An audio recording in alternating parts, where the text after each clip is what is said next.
I'm Jillian Jess with MouthpieceSports.com. I'm back with Richard Roper, a Southsider, lifelong White Sox fan. That's right. Who also wrote a book, Sox in the City. How much do you love the White Sox? I love the White Sox, even though sometimes, it's like a relationship. Sometimes I hate them, and sometimes they drive me crazy. So, but I grew up as a White Sox fan. My whole family, with a couple of exceptions that we don't want to talk about, are White Sox fans. So, it's a family thing in Chicago. I mean, I respect Cubs fans, especially those who are true to being Cubs fans. I don't understand people who say they're fans of both teams. You're such a big fan. Do you think that Sox in the City would have been written had the White Sox not won the 2005 No, I World probably, Series? honestly, I mean, that's, after they won the World Series, I thought, well, if I'm ever going to write a book about being a White Sox fan, now's the time. And, a lot of the book is about the White Sox before the 2005 season, but I think there was a lot bigger interest, of course, in the White Sox at that point because they just won the series.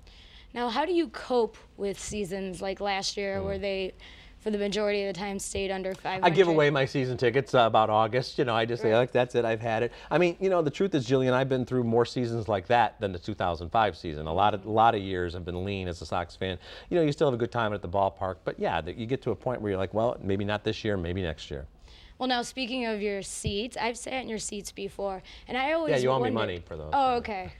Actually, your godson owes you money for those. Yeah, exactly. But I always wondered why you chose to sit where, I mean, of all the places, the club, stadium club, the fancy suites, but you really are down there and you're with all the other fans. Exactly. I mean, they're great tickets. I'm in about the 12th row, but I'm not in the scout seats. I don't want to be in a skybox. I want to be there with regular fans, and there's a great group of fans all around me. We've gotten to know each other pretty well. We're really into it, so it's a lot of fun. Do you know any of the guys personally? I don't want to talk about that. No comment. No comment. Okay, well, thank you for joining us. My pleasure, anytime. It was great having you with MouthpieceSports.com. I'm Jillian Jesk.